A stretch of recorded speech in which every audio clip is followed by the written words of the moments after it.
Thank you so much for the introduction. So I will shift gears a little bit towards the more functional side of things. And I will also try to focus what type of questions, if you're running a connectivity-based parcellation study, your reviewers will likely ask, and I will try to propose some possible answers. Conceptually, what I find very interesting is this whole area of brain parcellation is actually torn between two opposing concepts of functional brain organization.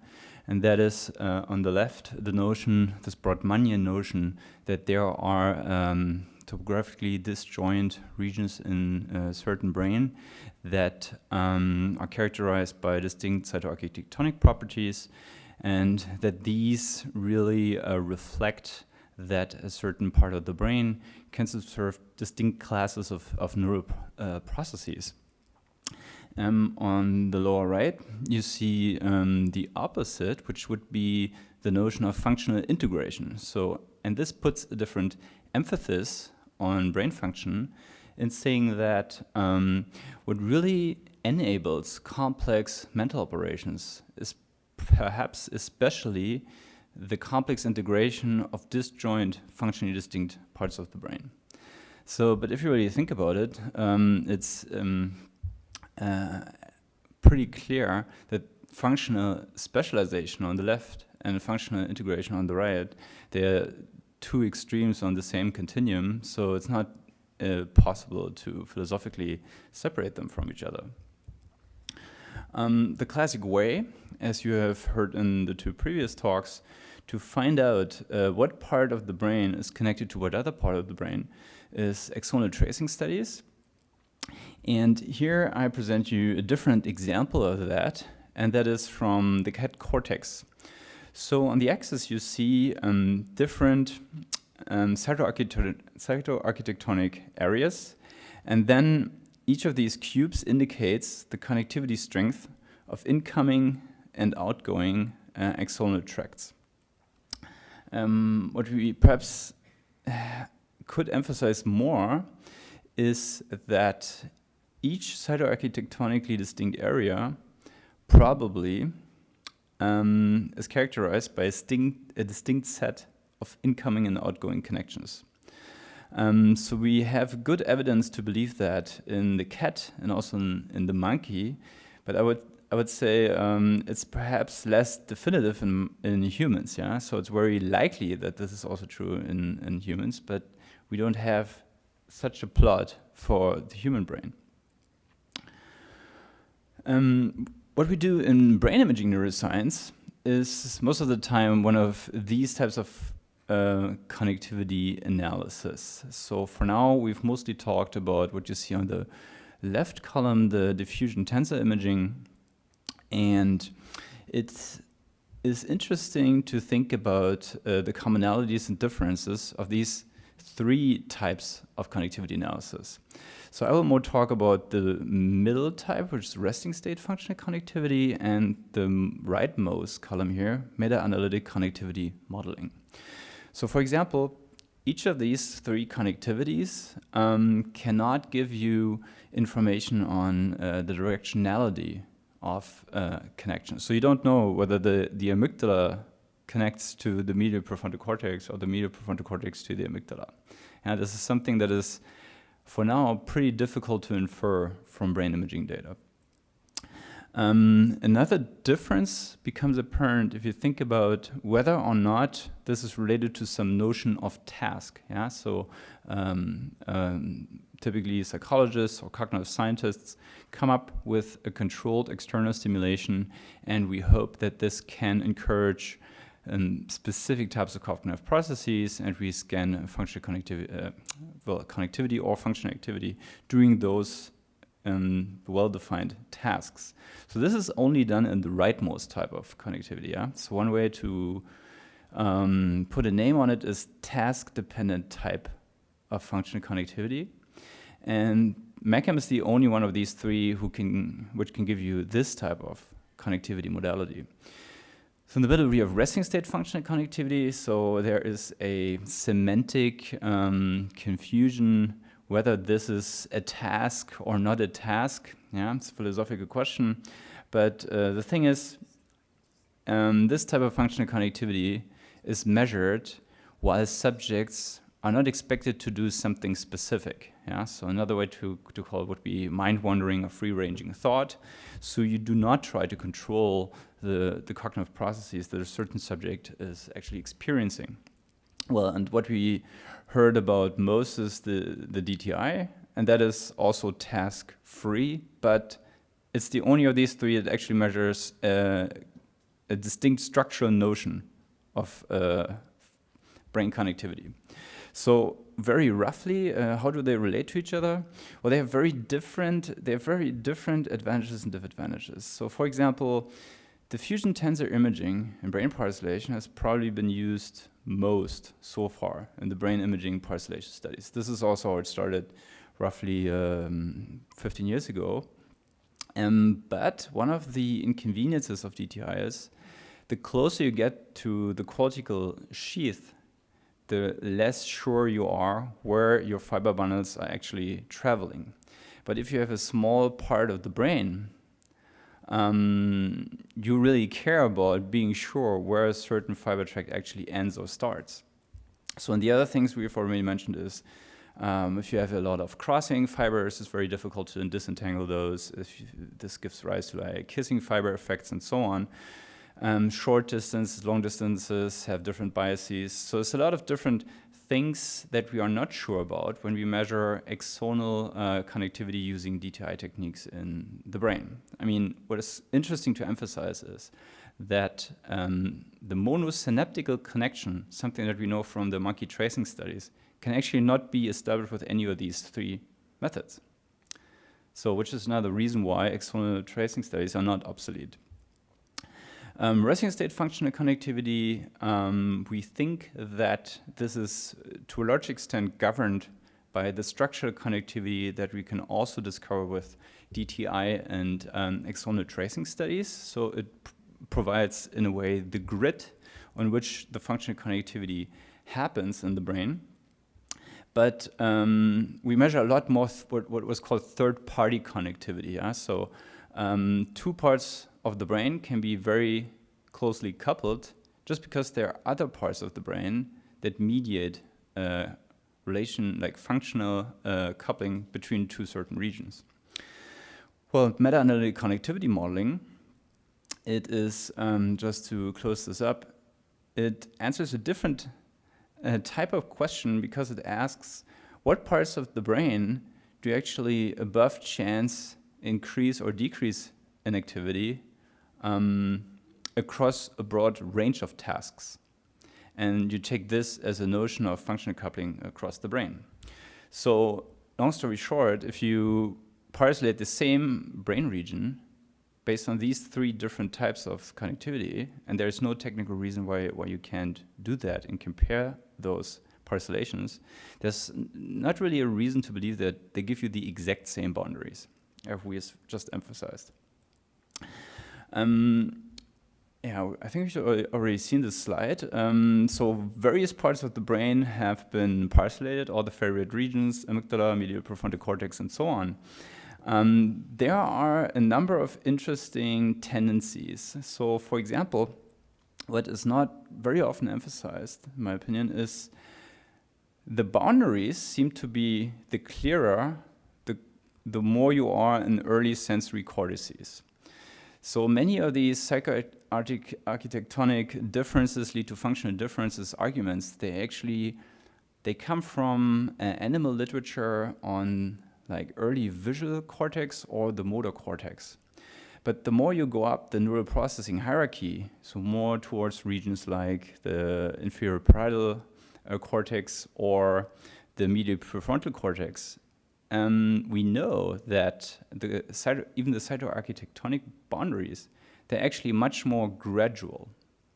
And I think this is also reflected in the brain imaging, brain parcellation studies. So it becomes harder to draw distinct boundaries and to locate the exact boundaries between our parcels the more we go up the neural processing hierarchy. So the more we are in the association cortex, default mode types of regions. So let's go through the workflow of how you actually perform a functional connectivity-based brain parcellation study. So here we start with a so-called region of interest. So then sometimes people wonder, how is this related to volume of interest? So in most studies, this is probably the same. Yeah. Yeah. So this is functional connectivity-based. Mm-hmm. Task, not rest. Yes. Exactly. Okay. Yeah. So the type of connectivity we use in these examples, and in most of the studies I will talk about over the next slides, is going to be meta-analytic connectivity modeling. So, and sometimes people ask, so what tasks contributed to this type of connectivity?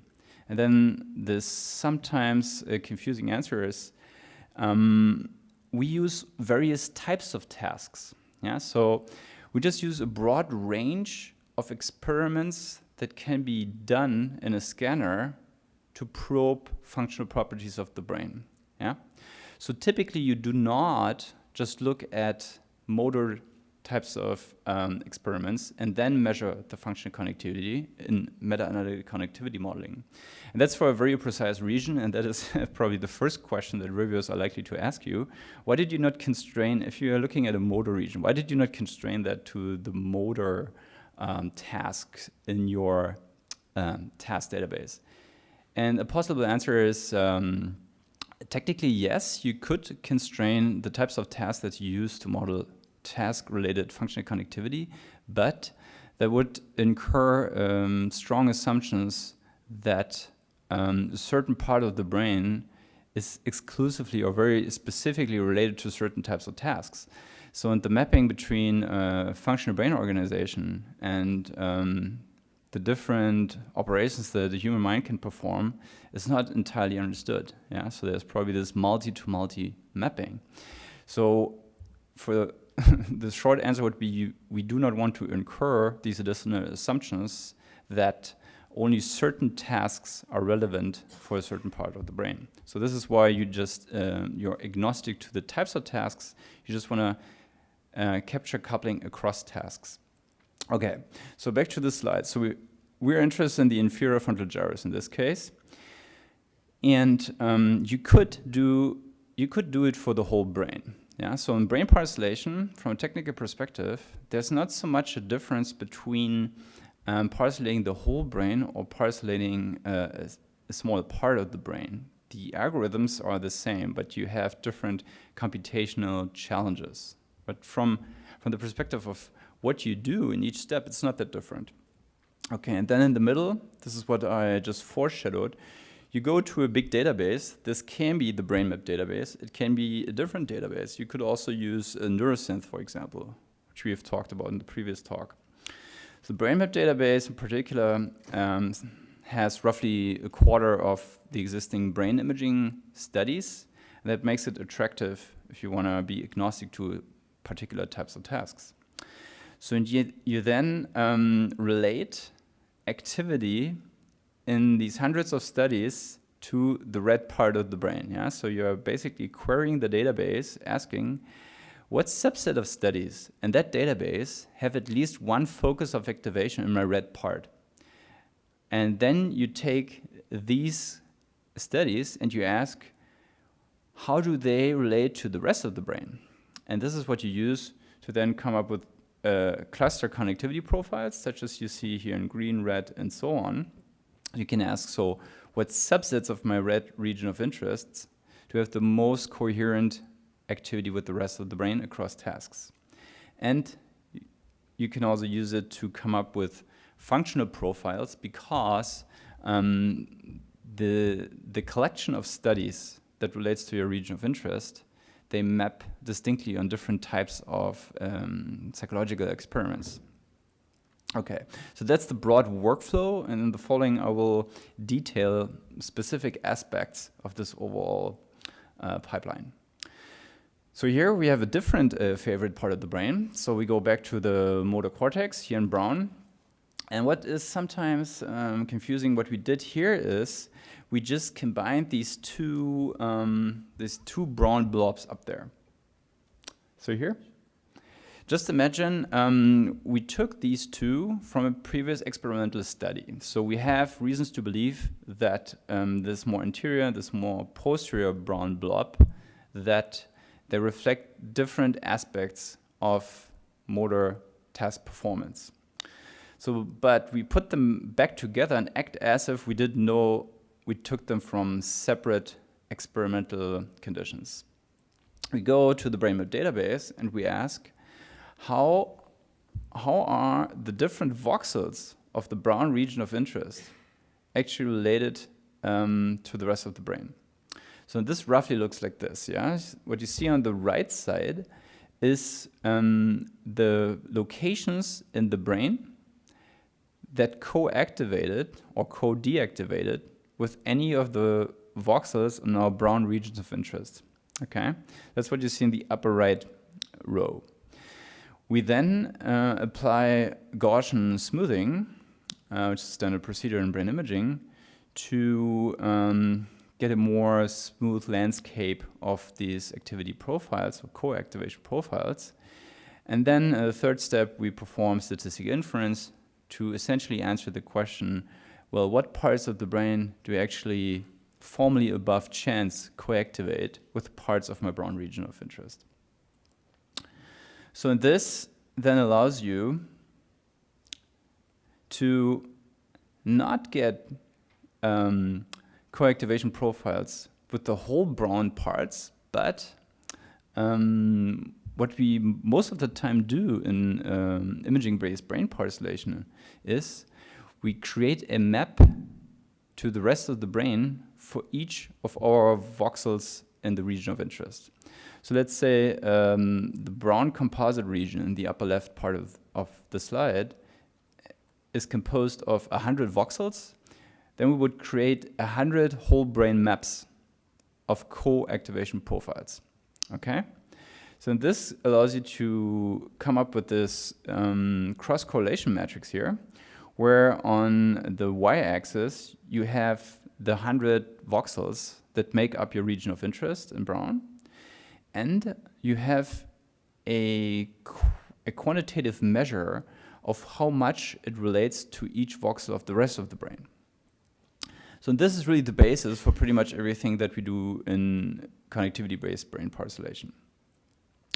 Well, I just want to zoom into one of the most used clustering algorithms that are applied to this cross-correlation matrix, and that is k-means clustering.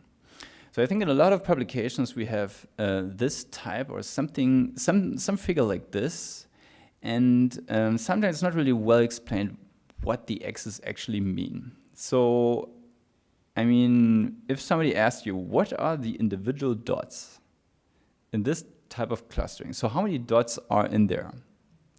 Yeah, so if you really follow what I said, you should know the exact number of how many dots are in the upper left corner.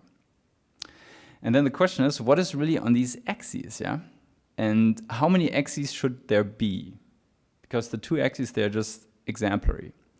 So the answer is, I said, we will just assume we have 100 voxels in the brown area. So and then you would have exactly 100 dots in that thing, because each of these represents one of the voxels in our brown region of interest. Okay? So when we are wondering, how do these voxels relate to each other? So one of the things you might be wondering now, and reviewers sometimes ask that, the algorithm itself, k-means clustering, but also all the other clustering algorithms that we most of the time use, there are exceptions, and they have no notion of the topography of those voxels. Okay, so a k-means clustering algorithm doesn't know whether this more interior voxel in your region of interest or the more posterior voxel in your region of interest, that they were actually far away or close to each other. Okay, so in a way, the clustering procedure itself is topography naive as far as how the voxels in your region of interest are related. Okay, so what are the axes? Well, you would have as many axes as you have voxels in the rest of the brain. So here, in this upper left corner, you just show the relationship of your 100 dots, the 100 voxels in your region of interest, to two hypothetical voxels in the rest of the brain. right? So let's say you have 100,000 voxels in the rest of the brain, then there should be 100,000 axes. So in the expression on each of these axes, so the magnitude gives you a notion of how much they're related. And if you want to go even into more detail, we have positive and negative values on the axes. So you could say they give you a notion of how much they are co-activated or co-deactivated with each other, okay? So this is what these dots and these axes really show you. So if you now go to the lower left part here, so what you see is there are 3 bigger dots, and those are the so-called centroids. K-means clustering is an iterative procedure, so it has 2 steps that it repeats many times. But as Michel said this morning, we need to pre-specify the number of clusters. So, of course, the reviewer, and I think this is the most common question of all, why did you choose a certain number of clusters, right? So, one answer is that many of the brain parcellation procedures, they qualify as unsupervised pattern recognition procedures. So whether or not a certain dimensionality reduction of interesting structure in a high-dimensional space, such as the brain, is meaningful or not, is difficult to assess formally for the simple reason that you have no clear metric of quality. So if you perform some regression, for example, you try to estimate a certain outcome, and clustering procedures such as K-means, but most of the other clustering procedures that we use in brain parcellation, for them it's also true. Yeah? There's no obvious metric of quality. This kind of makes it very difficult to find a unique answer to a best number of clusters. Okay, so all the ways that we have to find a more relevant number of clusters, they are very heuristic, and they are very different from notions of statistical inference, if you will. So here we chose 3. And the first step is you assign, so these are initialized randomly, yeah? So in the beginning, you just come up with 3 dots that are random here, and you then ask, okay, how are all the other dots related to the centroids? So you would just assign each of the voxels to the closest centroid, not in terms of space, in terms of the connectivity profile to the rest of the brain. Okay, so you assign each voxel to one of the centroids, which would correspond to 3 sub-regions of our region of interest, and then you recompute the position of the centroids.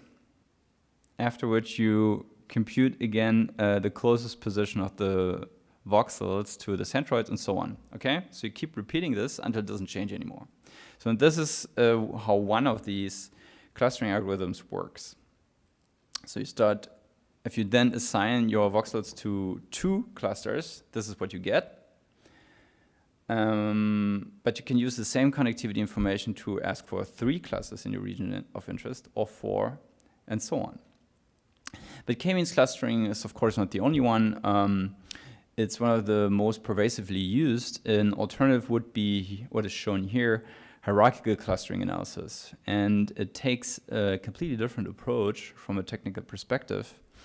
It can be done in 2 opposing ways. The one is you go from the top to the bottom. So you have one overall cluster. This is your region of interest that you start with, yeah? That only has one region. And then you divide it to a situation that is shown on the bottom, where each parcel corresponds to an individual voxel. Yeah?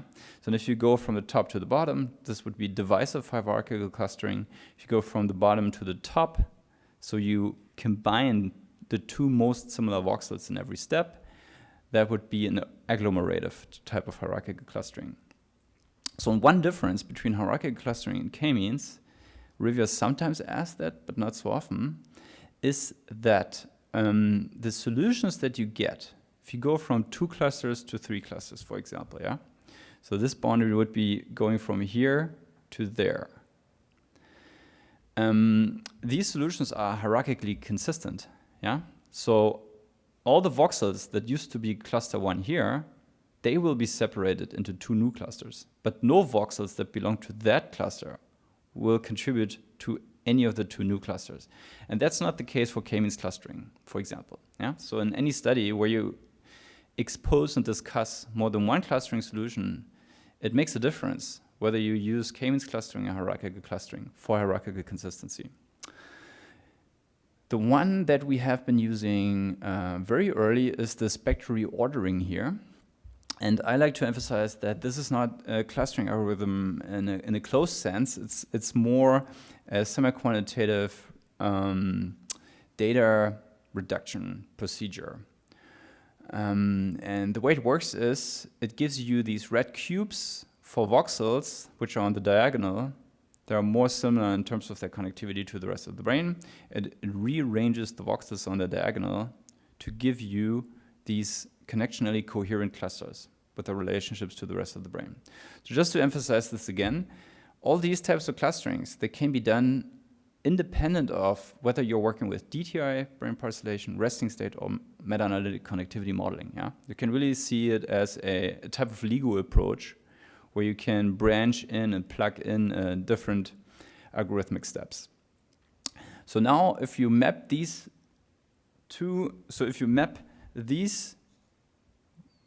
voxels of your initial 100 voxels of interest back to the brain, so this could correspond to this green cluster here. And those correspond to that one. Or if you cut the hierarchical clustering at this point, yeah, not at that one, then you get these 2. Okay? So essentially, it recovers the topographically distant, experimentally derived regions of interest that we started with, but in a procedure that didn't know that they were actually separated in space. So this is just a toy example, of course. And there are various ways in which you can tweak the way you arrived at that point. And for parts of the brain, which I've alluded to earlier, such as the motor cortex and the early sensory cortex, you tend to get very similar solutions changing parameters of your procedure. But that's different the more you go up the neural processing hierarchy. So I've also mentioned that you can use functional information, such as neuroscience or brain map, to then confirm, well, okay, I find these connectionally distinct parts of the brain in my region of interest, but do they really subserve different types of cognitive processes? So you can produce these types of bar plots that show you that here in this example, indeed, this more anterior cluster appears to have more general purpose types of functional involvements, including motor memory, language, and cognition. And whereas the more posterior cluster is probably more closely related to motor processes such as action execution, action imagination, vision motion, and so on. And if you map it back to the beta estimates of your initial experiment that you used to come up with these 2 subregions of interest, it indeed shows that in tapping tasks, the posterior cluster was relatively more involved, whereas in the working memory task, the anterior cluster was more involved. Okay, but now let's see what types of more nuanced questions can you ask once you have a certain brain parcellation. So once you found out what your favorite parcellation solution is, how can you detail the relationships of these subregions to the rest of the brain? So in the upper part, you see a connectivity difference analysis. It essentially asks the question, what part of the brain is significantly more coactivated with the anterior or posterior cluster? Or you could perform a conjunction analysis, which you see on the bottom in yellow, and that would ask a complementary question, which is what parts of the brain are actually overlapping in their significant coactivation with the rest of the brain. Yeah? So what network is actually closely coupled with each of the regions of interest, or the parsets that we have derived. So here, a very common question from reviewers is actually, why do you call this network, right? So in imaging neuroscience, we have a rather loose definition of what a network is.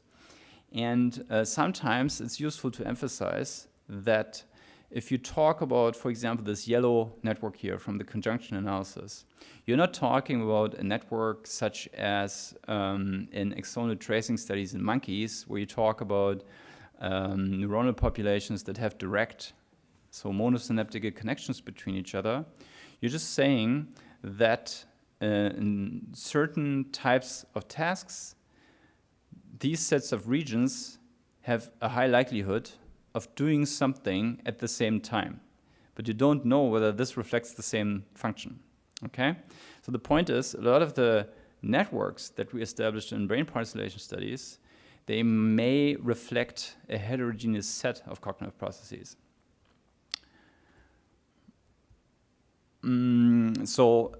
Functional brain parcellation has gone through a number of revisions. One of them is here first. There was one of the first multi-filter approaches. So that means you're asking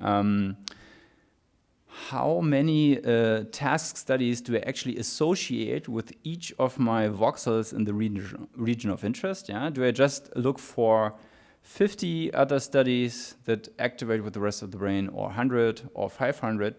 So you get not only one map per voxel, but you also get several maps for each voxel. And this allows you to create more robust connectivity profiles with the rest of the brain.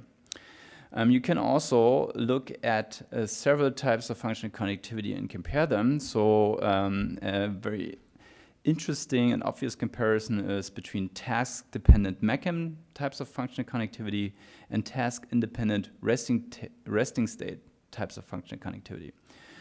Globally, we tend to see similar divisions based on these two types of functional connectivity across parts of the brain. So here you see an example from the dorsolateral prefrontal cortex. A concrete example for how you can also use brain parcellation to come up with hypotheses. So this was point one, I think, in your take-home messages. You actually need a hypothesis, yeah, if you want to do brain parcellation. One of the ways is you point at heterogeneity in the literature.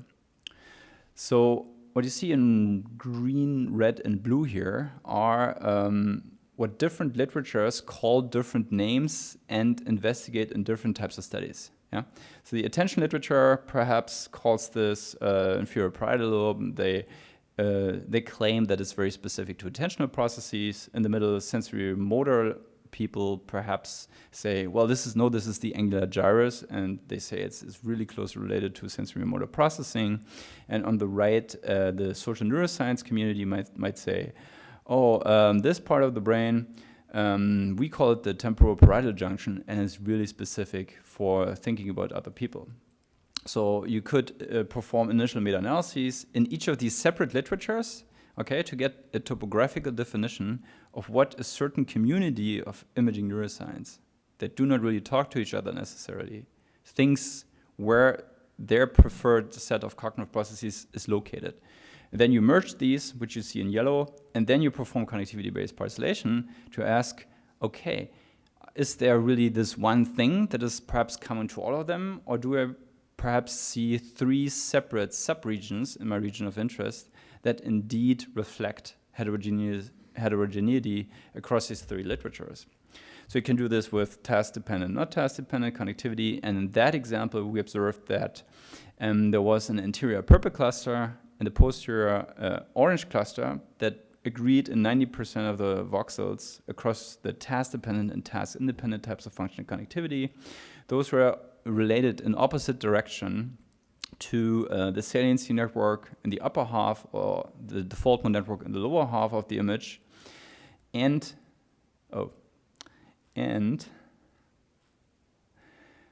they also were opposite in function, which is the slide that I took out here.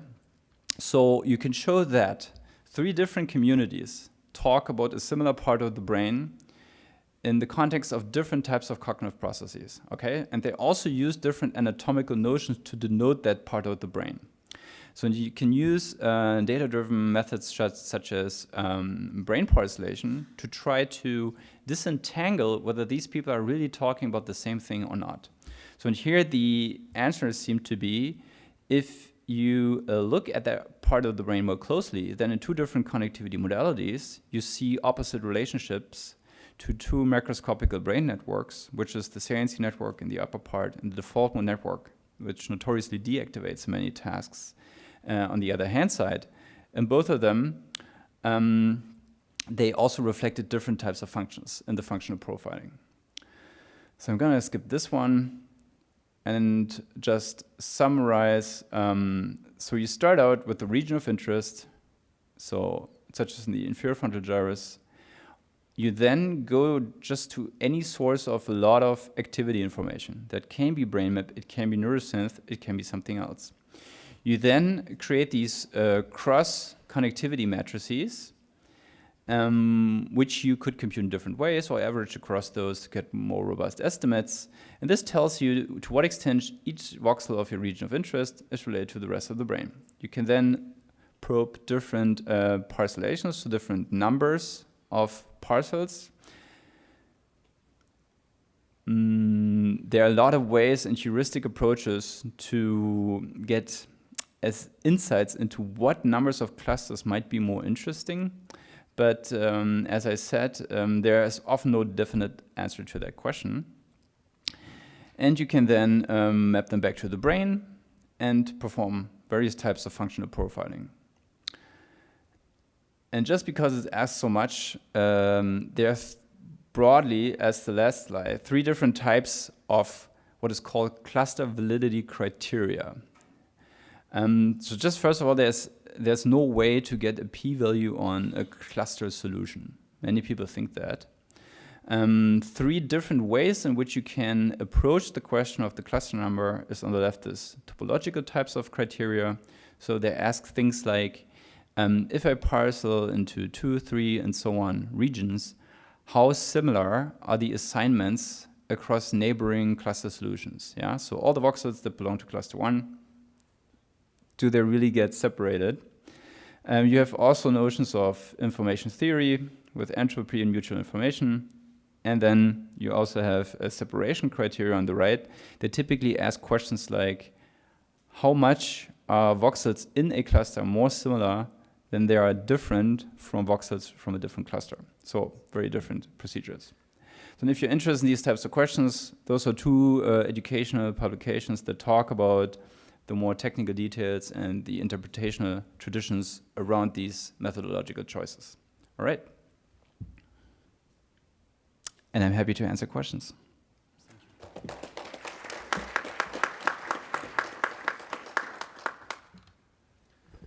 Do we have any questions?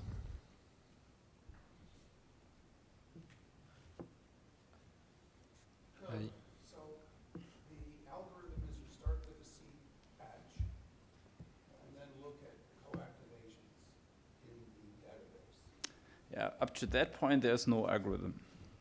Well, Yes? that's what you do. That is what you did. I don't know if you want to call it an algorithm. That's what you did. Well, the first algorithm is at the moment when you create the cross connectivity matrix. Then you do the first algorithmic procedure. All right, well, let's not worry about whether what you do is an algorithm. Hmm. The question is, if you enlarge the seed, or if you do the whole data set at once, what happens? So what's the first scenario? 1 seed? So you have a seed, Hmm? and So you mean a region of interest or a voxel? Because those were the terms that I used. So. yeah, well, you had in the dorsal cingulate, the rostral cingulate zone, you had 3 yellow dots, and then in the area, looks like area 46, you had 5 regions came out. But supposing you take the procedure that you apply to this question, Hmm. and instead A small region of interest? Instead of using a small patch, such as what you showed, you enlarge the patch. So that instead of doing just what looked like about area 46, that you now start to enlarge. Okay, so you kind of grow the region of interest to a more liberal version. Yes. And your question is whether you get the same results. Well, what happens? Well, that depends on the neighboring areas. One example would be if you look at the amygdala. So the thing is, many of the parcellation studies on the amygdala, and there's a whole bunch of them, they may be to a large extent driven by the neighboring areas and not so much by heterogeneity in the amygdala itself. And that is because there are a lot of functionally heterogeneous structures around the amygdala. Yeah? Right behind you have the hippocampus, but then more upside, there are motor regions, basal ganglia and so on. More rostral, you go to the temporal pole. So it really depends on the type of structure you look at. So this makes a big difference. The finer your region of interest, and it depends on the topography to the neighboring areas. So the amygdala would be a perfect example where if you grow your region of interest, you expect that it will become much more driven by neighboring structures and not so much what's going on in the amygdala itself. I don't know whether this answers your question. No, I'm trying to ask about algebraic stability and dimensionality. So no procedure that I showed is based on algebra. So I don't know what your question is. Okay. Other Are questions? there other questions for Danilo? I have a question. Did you try to, so because right now you use a coactivation with the rest of the brain to parcellate a region of interest, Mhm. but did you try to do the reverse and try to parcellate the rest of the brain based on your region? Which might have interest when you want to see, you know, how different subsection of your region interact with the rest of the brain. Okay, yeah. Well, there are different variants of that. So one categorical difference that is not so often talked about in these brain parcellation studies is actually whether or not you exclude your region of interest in your rest of the brain definition. It's not exactly what you ask, but I think it's interesting to think about that. My personal opinion would be most of the time, the number of measurements in the rest of the brain are so much bigger that it actually doesn't matter in practice whether you also have the 100 voxels of your region of interest within your 100,000 voxels in the rest of the brain. But sometimes reviewers get fixated on that. And then more related to your question from the more biological side, there's a tendency to kind of constrain the rest of the brain definition according to hypotheses. So for example, you could do connectivity-based parcellation in brain networks, where your voxels are replaced by network nodes. And then you can ask, how do they cluster inside of that network, just with relationships within the network? And how is that different if you only take into account what is outside of the network? So that's what I think is closest to your question. And that gives interesting results and could be used more. Thank you. All right, just to keep on schedule,